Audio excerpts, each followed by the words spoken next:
Voici Alexandra de Danemark. Elle était la reine consort d'Édouard VII du Royaume-Uni. Alix, comme l'appelait sa famille, est née en 1844 à Copenhague. Le père d'Alix deviendrait Christian IXe de Danemark. On voit ici le roi et la reine avec leurs 6 enfants. Alexandra, à l'extrême droite, prise en 1862. À 16 ans, Alexandra fut choisie comme épouse d'Édouard, futur Édouard VII, prince de Galles et fils aîné de la reine Victoria. Le 10 mars 1863, le couple se maria en la chapelle Saint-Georges du château de Windsor et Alexandra fut alors appelée princesse de Galles. Le couple passa sa lune de miel à Osborne House, sur l'île de Wight. L'année suivante, leur premier enfant, Albert Victor, naquit, bien que né 2 mois avant terme. Il survécut grâce à des soins médicaux. Alexandra semblait plus heureuse lorsqu'elle était mère et qu'elle s'occupait de ses enfants. Un contemporain a dit d'elle, elle était à son apogée lorsqu'elle pouvait courir à la chambre d'enfants, enfiler un tablier de flanelle, laver elle-même les enfants et les voir dormir dans leur petit lit.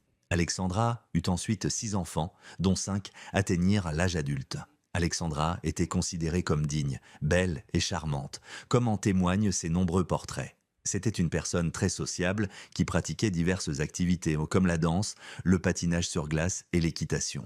Elle était également connue pour son excellent goût vestimentaire et ses bijoux, comme en témoignent ses portraits. Bien que le mariage d'Alexandra avec Édouard fût considéré comme un succès, ce dernier n'était pas le meilleur mari, car il entretenait constamment des liaisons. Entre 1875 et 1876, il partit pour un voyage de 8 mois en Inde, laissant Alexandra derrière lui, sans même qu'elle soit invitée. Une tragédie frappa Alexandra en 1892, lorsque son fils aîné, le prince Albert Victor, mourut. Il contracta la grippe, développa une pneumonie et y succomba à l'âge de 28 ans. Alexandra vécut cette perte très durement et laissa sa chambre telle qu'il l'avait laissée. Elle déclara à propos de sa mort « J'ai enterré mon ange, et avec lui mon bonheur ». En 1901, à la mort de sa belle-mère, la reine Victoria, son mari devint Édouard VII, et elle, de ce fait, devint reine. En tant que reine consort, Alexandra continua d'exercer ses fonctions royales comme elle l'avait fait pour la reine Victoria. Le règne d'Édouard VII fut relativement court,